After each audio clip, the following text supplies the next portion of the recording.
దానికోసం ఆలోచిస్తూ కూర్చుంటే ఇక్కడ నా కాపురం కూలిపోయేలా ఉంది. దానికోసం మా ఆయన వదులుకోమంటారా ఏంటి? ఓ మాట చెప్తాను వింటారా? దరిద్రుల్ని ఎవ్వరూ బాగు చేయలేరు.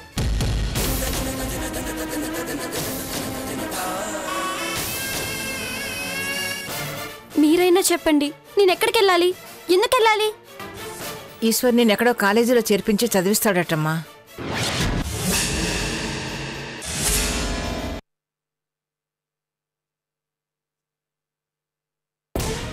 చెప్పింది ఆయన, చేసింది నేను. వెళ్ళు, బాగా చదువుకో, మంచి స్థాయికి రా. నీ భవిష్యత్తు చదివే గాని సంసారం కాదుగా. చదివి మంచి పేరు తెచ్చుకో, మాకు మంచి పేరు తీసుకురా చాలు. మాస్టర్గా ఆయన కోరిక అదే, స్టూడెంట్గా నువ్వు చేయగలిగింది అదే. చదువుకోవాలని నువ్వు అనుకున్నా, చదివిస్తానని ఆయన అనుకున్నారు. మీ ఇద్దరి మాట నెగ్గుతోంది. మధ్యలో జరిగిందంతా ఆట, తోలుబొమ్మలాట. స్టూడెంట్ అని ఎవరన్నారు మేడం? ఆ రోజు అన్నానేమో, ఈ రోజు కాదుగా. నేను ఆయన భార్యని. ఇదిగో, ఇప్పుడు నువ్వేమన్నావు? మేడం అన్నావు, ఆయన్ని మాస్టర్ అంటున్నావు. నువ్వెప్పుడు ఇంతే. ఆ గిరి దాటి నువ్వు రావు, ఆయన గిరి దాటి నువ్వు. వద్దులేమ్మా, వద్దు. నువ్వు ఇలాగే ఉండు, మంచి స్టూడెంట్గానే ఉండు, మంచి మార్కులు తెచ్చుకో, మంచిగా చదువుకో. భార్యని అవునో కాదో నాకు తెలీదు, అవుతానో లేదో కూడా నాకు తెలీదు. పసుపు తాడు కడితే భార్య అవుతుందని మాత్రమే నాకు తెలుసు. అలాంటి స్థితిలో ఆయన చేత తాళి కట్టించుకున్నాను. అలాంటి నాకు భార్య అంటే ఇది, భర్త అంటే ఇది అని చెప్పింది మీరు, ఆశ పెట్టింది మీరు, తల్లిని కావాలన్నది మీరు, ఈ తాళి కట్టించింది మీరు. పైగా నేను చెడిపోయానని చెప్పారు. ఊరు ఊరు అదే నమ్ముతుంది. మాస్టర్ గారి భార్యని అంటుంది. మీరిప్పుడు మళ్ళీ నన్ను స్టూడెంట్ని చేస్తున్నారు. ఇది న్యాయం కాదు మేడం.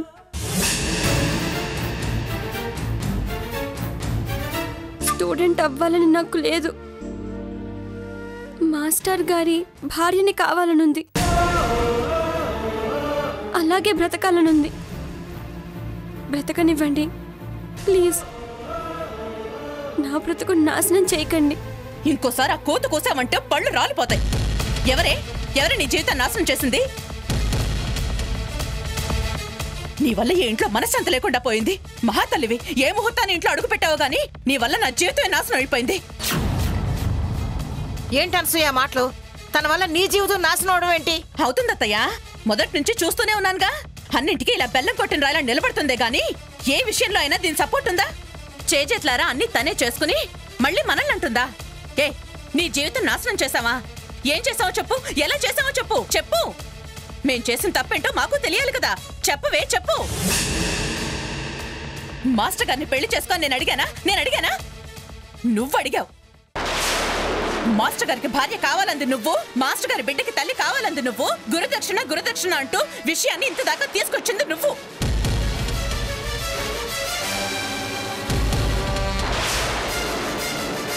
నిజమే, నా మొగుడికి మరో పెళ్లి చేయాలనుకున్నాను, నిన్నిచ్చి చేయాలనుకోలేదు. అలాంటి ఆలోచన కూడా నాకు లేదు. ఆ ఆలోచన వచ్చేలా చేసింది నువ్వు. అంతా నువ్వు చేసి నా జీవితాన్ని నాశనం చేసావని నా మీద పడతావే. నీకోసం ఆయన్ని అనుమానించి అవమానించి ఆయనకిష్టం లేకపోయినా నీ మెళ్ళ తాడు కట్టించాను. ఎందుకు? నువ్వు చెప్పిన ఆ మాటలన్నీ నమ్మేగా తాళి కట్టించాను. తాళి కట్టించాక నువ్వు ఒరగదీసిందేంటి? అవును, అంతా నేనే చేశాను. మాస్టర్ గారి భార్య కావాలనుకున్నాను, ఆయనకి గురుదక్షిణ ఇవ్వాలనుకున్నాను. అంతా నా కోసమే చేశారా? ఇందులో మీ స్వార్థం ఏమీ లేదా? ఉంది, స్వార్థం ఉంది. నా ఇంట్లో పసిబిడ్డ తిరగాలి, నా ఇంటి పేరు నిలబడాలి అని, ఆయనకి దేన్నో ఒకదాన్ని తెచ్చి కట్టబెట్టాలి, నాకు లేని అమ్మతనాన్ని అనుభవించాలన్న స్వార్థం ఉంది. కానీ దేన్నో ఒకదాన్ని అనుకున్నానే గాని నిన్ను అనుకోలేదే. నువ్వు అన్నది నా ఊహలో కూడా లేదు. నీ మాటలు నమ్మి ఆయన్నిచ్చి చేశాను. నా మొగుడిని నీ మొగుడిని చేయాలన్నావు గాని మొగుడయ్యాక మొగుళ్ళ చూసావా? భార్యగా ఏనాడన్నా ప్రవర్తించావా? కనీసం ప్రయత్నించావా? ఎప్పుడు చూడు నేను లోపలికి తోయడం, నువ్వు బయటికి రావడం, తొయ్యటం, బయటికి రావడం, దీంతోటే సరిపోయింది కదే. నీకోసం ప్రయత్నించి చివరికి ఆయన దృష్టిలో నేనే చెడ్డదానయ్యాను. నీ విన్యాసాలన్నీ తెలియని ఆయన ఏమనుకుంటారు? నా స్టూడెంట్ చాలా బుద్ధిమంతురాలు, నా పెళ్ళామే దాన్ని చెడగొడుతుందని నా మీద కోపం పెంచుకుని నన్ను దూరంగా పెట్టారు. మీ ఇద్దరిని దగ్గర చేయడానికి ఆయనకి నేనెందుకు దూరం అవ్వాలి? మీరంతా బాగుండాలి, నేను నా కాపురం నాశనం అయిపోవాలి. నా పెళ్ళైన రోజు నుంచి నీతో పెళ్ళయ్యే రోజు దాకా నన్ను పల్లెత్తు మాట నెరగరు. నేనేం చేసినా, ఎంత హింసించినా మహానుభావుడు మౌనంగా భరించాడే గాని ఏనాడు చెయ్యి ఎత్తింది లేదు, చెయ్యి పట్టుకుని బయటకి ఈడ్చింది లేదు. నీ పుణ్యం అని అది జరిగింది. నాకు అవసరం అంటే ఎవరి కోసం త్యాగం చేయాలి? బిడ్డ కోసం నాలో సగాన్ని ఇవ్వగలను గాని నన్నే ఇచ్చుకోలేనుగా. అంటే నా బ్రతికింతేనా? నా గురించి ఎవరు పట్టించుకోరా? నా కోసం ఏమీ చేయరా? నేనిలా అన్యాయం అయిపోవాల్సిందేనా? నన్నడుగుతావేంటే? నీ బ్రతుకుని నాశనం చేయడానికో ఉద్ధరించడానికో నేనెవర్ని? వెళ్ళి ఆయన్నే అడుగు. తాళి కట్టించుకున్నావుగా అంటే భార్యవనేగా అర్థం. నేరుగా వెళ్ళి ఆయన్నే అడుగు. నా జీవితాన్ని ఏం చేయాలనుకుంటున్నారో అని నిలది. నాకు మీరు కావాలి, నేను మీ బిడ్డకి తల్లిని కావాలని అడుగు. నా వల్ల కాదు అంటావా? పోయి బాగా చదువుకో, పైకి రా, బాగుపడు. అంతేగాని నీకోసం మా కాపురాలు ఎక్కడ కూల్చుకోమంటావు? ఎవరి బతుకు వాళ్ళది, ఎవరి కాపురాలు వాళ్ళవి. నిలదీస్తే నీ సంసారం నీకు దక్కుతుంది, లేదంటే నీ చదువు నీకు దక్కుతుంది. ఏం కావాలో నువ్వే తేల్చుకో. నీ బతుకులోకి నన్ను లాగి నా బతుకుని రోడ్డు మీదకి లాగు.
మహాతల్లివి, ఏ ముహూర్తాన్ని ఇంట్లో అడుగు పెట్టావు గాని నీ వల్ల నా జీవితమే నాశనం అయిపోయింది.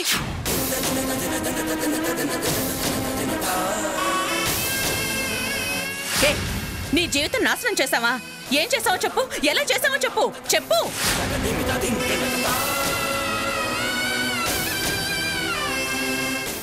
మాస్టర్ గారిని పెళ్లి చేసుకొని నేను అడిగానా? నువ్వు అడిగావు.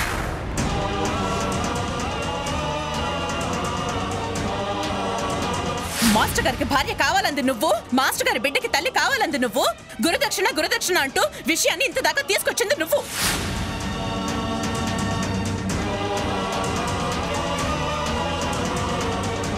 నిజమే, నా మొగుడికి మరో పెళ్లి చేయాలనుకున్నాను, నిన్నిచ్చి చేయాలనుకోలేదు.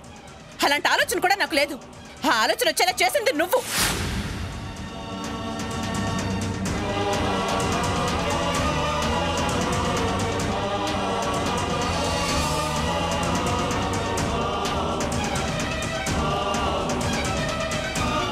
నీకు అది అవసరమా? చదువు గురించి వచ్చి చదువు తప్ప అన్నీ నేర్చుకున్నావు.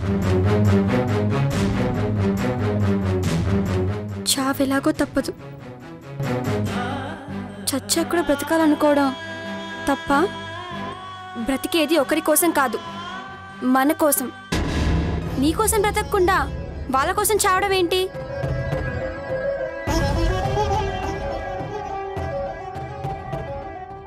మన కోసం బ్రతికితే 100 ఏళ్ళు, మరొకరి కోసం బ్రతికితే ఆ బ్రతుక్కి చావే ఉండదు.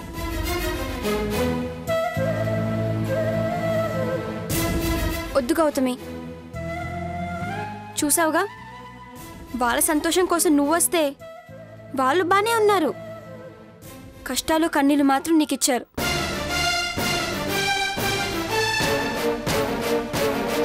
కష్టాలకి కన్నీళ్ళకి ఎదురెళ్ళడమే త్యాగం. నీది త్యాగం గౌతమి. నీ లక్ష్యం గురించి ఆలోచించాలే కానీ కష్టాల గురించి కాదు. త్యాగం బలి కోరుతుంది. వాళ్ళ సంతోషం కోసం నువ్వు బలి కావాల్సిన అవసరం లేదు. చావుకి ఆయుష్ తక్కువ. బ్రతికినంత కాలం ఉంటే చావు సెకండ్లో ముగిసిపోతుంది.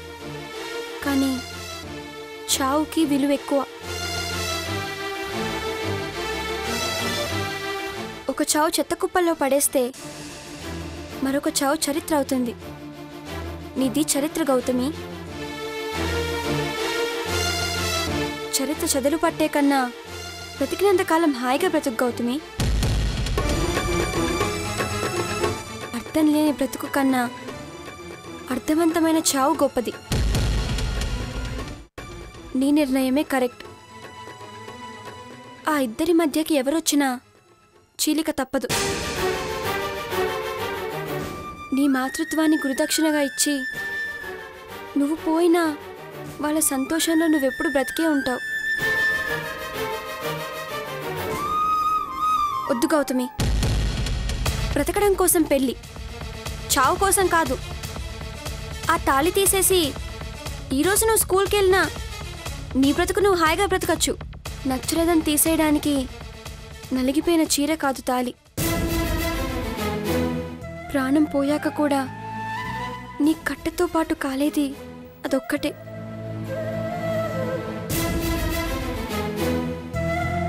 పిల్లల్ని కంటే నీకు చావు తప్పదు. అదే పిల్లలే వద్దనుకుంటే ఈ అర్ధాంతరపు చావే ఉండదు. ఈ బాధలు ఉండవు, ఈ మాటలు ఉండవు. స్త్రీ పుణ్యస్త్రీ అవ్వాలంటే భార్య అవుతే చాలదు, బిడ్డలకు తల్లి అవ్వాలి. భార్యగా, తల్లిగా ఆడతనాన్ని, అమ్మతనాన్ని అన్నీ అనుభవిస్తేనే ఆ స్త్రీ పుణ్యస్త్రీ అవుతుంది. భార్యగా బ్రతికితే నీ భర్త మాత్రమే నిన్ను భార్య అంటాడు. నలుగురు గొడ్రాలు అంటారు.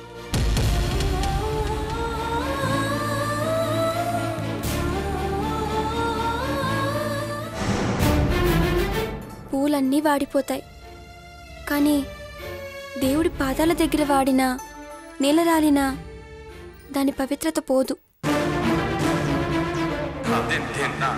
నువ్వు దేవుడి సన్నిధిలో ఉన్నావు. ఆ దేవుణ్ణి వదలకు.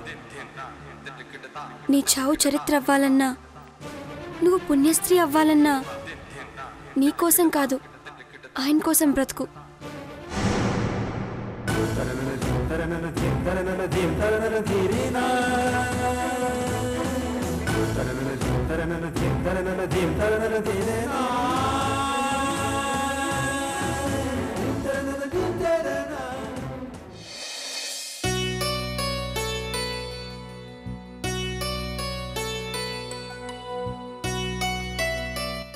గౌతమ్ ఏం చేస్తుంది?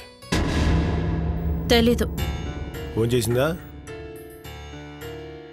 ఏమో, నన్ను అడిగితే నాకేం తెలుసు.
కొంచెం బయటికి వెళ్తారా?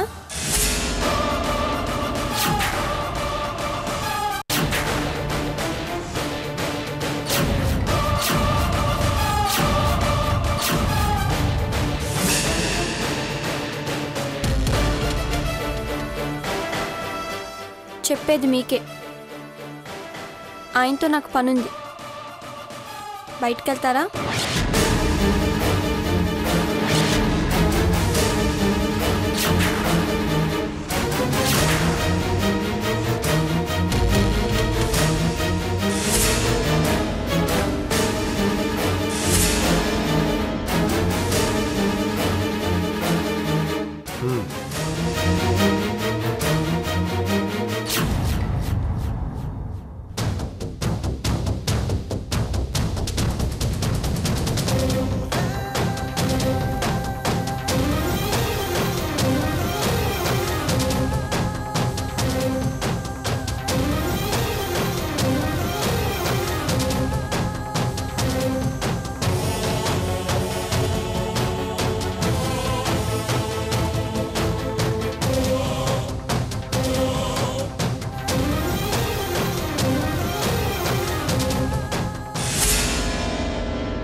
ఏంటి అలా చూస్తున్నారు?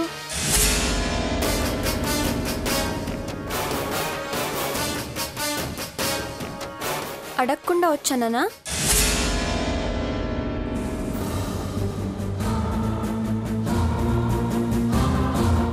పర్మిషన్ తీసుకొని రావడానికి నేనెప్పుడు స్టూడెంట్గా రాలేదు. మీ భార్యగా వచ్చాను.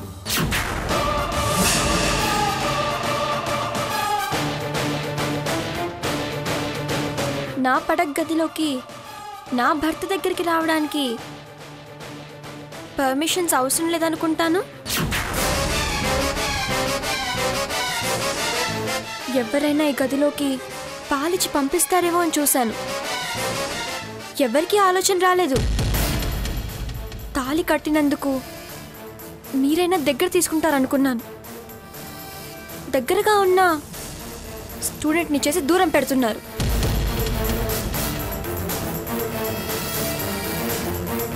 అందుకే నేనే నిర్ణయించుకున్నాను, ఈరోజు మనం గౌతమి. ఎందుకా కోపం? ఏం తప్పు మాట్లాడానని? నాకు నా జీవితం కావాలి. నా హక్కులు నాకు కావాలి. నా కొత్త జీవితం ఈరోజు ఇక్కడే మొదలవ్వాలి.